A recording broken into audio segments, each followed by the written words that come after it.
যাচ্ছ? কি হলো? কে কান্নাকাটি করছে এত সকালে?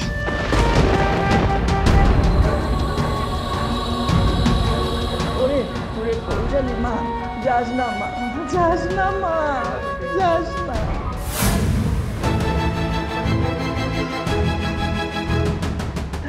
কেন নিয়ে যাচ্ছ বলো না, কিছু বলছো না কেন?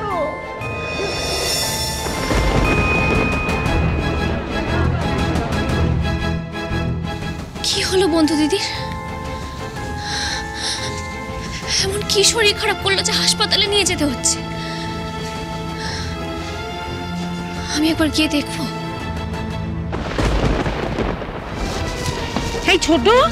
এই ছোট শোন না, বলছি যে শুনেছিস তুই একবার ওই পৌশালীদের বাড়ির সামনে থেকে কিসব চিৎকার চেঁচামেচির আওয়াজ, কান্নার আওয়াজ, জটলা কেন বল দেখি? শেষদি ভাই, আমি অনেকক্ষণ থেকে কান্নার আওয়াজ শুনতে পাচ্ছি। কি হলো বুঝতে পারছি না। আসলে রান্না বসানো আছে তো, তাই গিয়ে দেখতে পাচ্ছি না। তুমি একটু দেখো না প্লিজ। ঠিক বলেছিস, যাই একবার। কি জানি বাবা কি হলো, আমার খুব ভয় করছে জানিস তো। কালকে যা কাণ্ড করে গেল মেয়েটা, একবার দেখে আসি গিয়ে। মানু শোন, বলছি যে পৌশালীদের বাড়ির সামনে এত লোকজন, কান্নাকাটির আওয়াজ, কি হয়েছে বলতো? সেটাই তো। এই মানু বলছে ওদের বাড়ির সামনে কিন্তু অ্যাম্বুলেন্স দাঁড়িয়ে আছে। কি হয়েছে বলতো? অ্যাম্বুলেন্স? হ্যাঁ। সে কি কথা, দেখিনি তো সেটা। ঠিক আছে, আমি যাই একবার গিয়ে দেখে আসি। ওরে বাবা, কি হলো বলুন তো নির্মলদা? ওদের বাড়ির কারো শরীর টরীর খারাপ হলো না তো? বুঝতে পারছি না, কালকে যা কাণ্ড ঘটলো, তারপর পৌশালী কিছু উল্টোপাল্টা করে বসেনি তো? গেছে তো মানু দেখতে, ওকে আসতে দাও। কি একটা কান্নাকাটির শব্দ শুনতে পাচ্ছি। আরে পৌশালীর বাড়ির সামনে থেকে। হ্যাঁ হ্যাঁ, শেষদি ভাই সেটাই দেখতে গেল। অ্যাম্বুলেন্সও দেখলাম। কোনো বিপদ আপদ হয়নি তো? সেটাই তো ভাবছি। আমাদের মনে হয় একবার যাওয়া উচিত। কিন্তু পৌশালী কাল রাতে যা করলো, তাতে কি ওদের বাড়ি যাওয়াটা ঠিক হবে? তাতে যদি বাবু রেগে যায়, এখন কি করি বলো তো? সেটাই তো ভাবছি।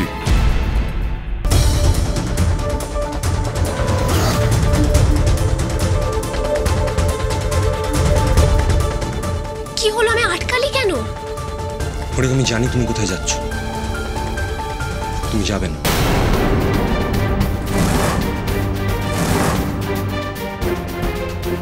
আরে বন্ধু দিদিকে মনে হয় হাসপাতালে নিয়ে যাচ্ছে। ও অসুস্থ কিনা একবার দেখবো না? চল আমরা গিয়ে দেখি ওর কি হলো। আমার জানার দরকারও নেই ওর কি হয়েছে। আমি জানি তুমি জানলা দিয়ে কি দেখেছো, কারণ আমিও এই একই জিনিস দেখেছি। পৌশালী যদি সত্যি অসুস্থ হয়ে থাকে, ওকে তো হাসপাতালে নিয়ে যাওয়া হচ্ছে, ঠিক সুস্থ হয়ে যাবে। এত কঠিন হয়ে বলিস না ব্যাংক বাবু, চল একবার গিয়ে দেখি।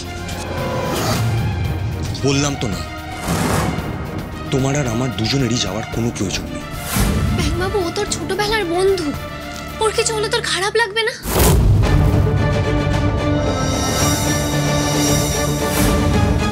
ফরিং, আমার যথেষ্ট সন্দেহ আছে যে পৌশালী আদেও অসুস্থ হয়েছে কিনা। পুরোটাই কিন্তু ওর নাটক হতে পারে। ওই কাজটা তো ও খুব স্কিলফুলি করে। তাই আমি এটা নিয়ে বেশি ভাবছিও না, আর আমার খারাপও লাগছে। তুই কি করে জানলি ও নাটক করছে? এটা কিন্তু মোটেই ঠিক নয় ব্যাংক বাবু। বলা যায় নাকি, সত্যিও তো হতে পারে কিছু।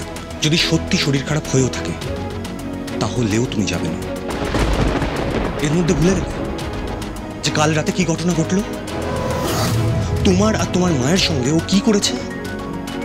এই ঘটনার পরে তোমার ওর প্রতি না আর একটু সেন্টিমেন্ট থাকা উচিত নয়। ফরিং, ও যা করেছে তার শাস্তি কেউ পাচ্ছে না? না হলে আমি এক রাতে কারোর হুট করে শরীর খারাপ করে নাকি? আমি যাবো ব্যাংক বাবু, আমাকে যেতে দে। ফরিং, আমার কথাটা শোনো। আমার মন বলছে ও নাটক করছে, কিচ্ছু হয়নি।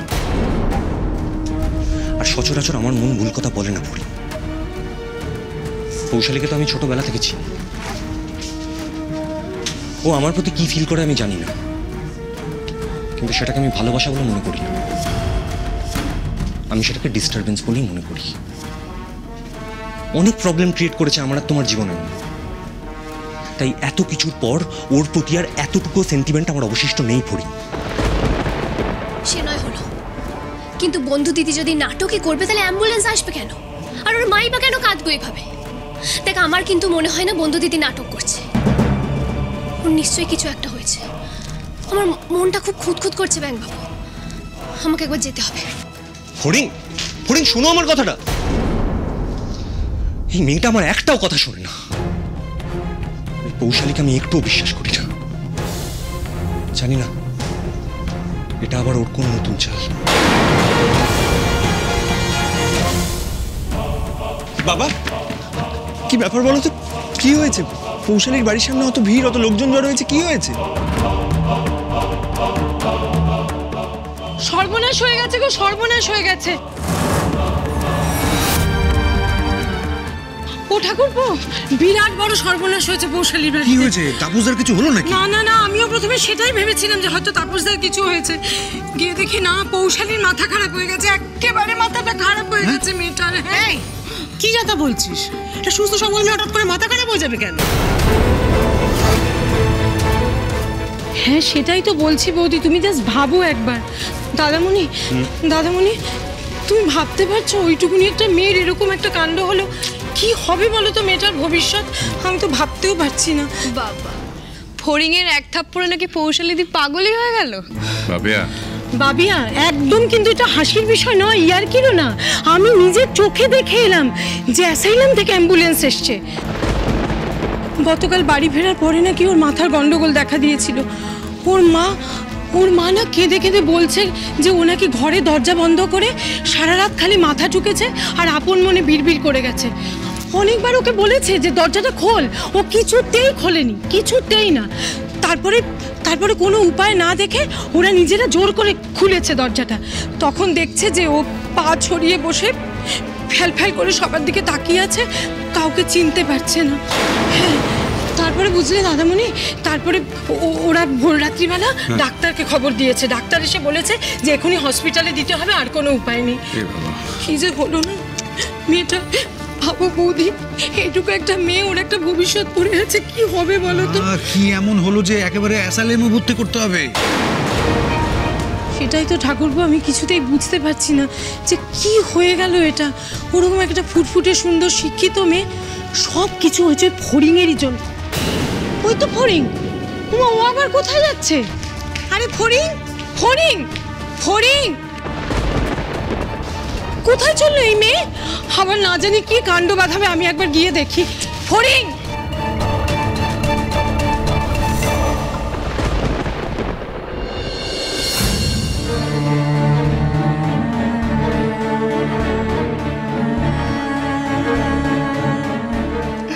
আমার মেয়েটার আজকে কি অবস্থা হয়েছে দেখুন তো দাদা। ওর মা কাঁদতে কাঁদতে বারবার অজ্ঞান হয়ে যাচ্ছে, আমি কাকে সামলাই? বন্ধু দিদি, এই বন্ধু দিদি, কি হয়েছে তোর? কথা বল না, কথা বল, আর চুপ করে আছিস কেন? এই তুমি ওকে ছবে না, সরে যাও, সরে যাও তুমি। বন্ধু দিদি, তুমি এখান থেকে। বন্ধু দিদি, আমার কথা শোন। কেন? কি করবে তুমি জেনে? কি করবে তুমি জেনে? অসভ্য মেয়ে একটা, জানো না তোমার জন্য আজকে এই অবস্থা হয়েছে? তুমি যাও তো এখান থেকে ফড়িং, তুমি যাও। কেন বলছিস শেজকাম্মা? আমি কি চাই নাকি বন্ধু দিদি শরীর খারাপ করুক? শোন না কাকু, কাকু তোরা বন্ধু দিদিকে হাসপাতালে কেন নিয়ে যাচ্ছিস? কি হয়েছে ওর? বল না, কি রোগ হয়েছে ওর? রোগ? তুমি তোর সব থেকে বড় রোগ, তুমি জানো না? আজ তোমার জন্যই ওর এই অবস্থা, তোমার জন্যই আমার মেয়েটা আজকে বাঁচতে চায় না, নিজের মাথা ঠুকেছে। ও আমাকে চিনতে পারছে না, ওর মাকে চিনতে পারছিল না।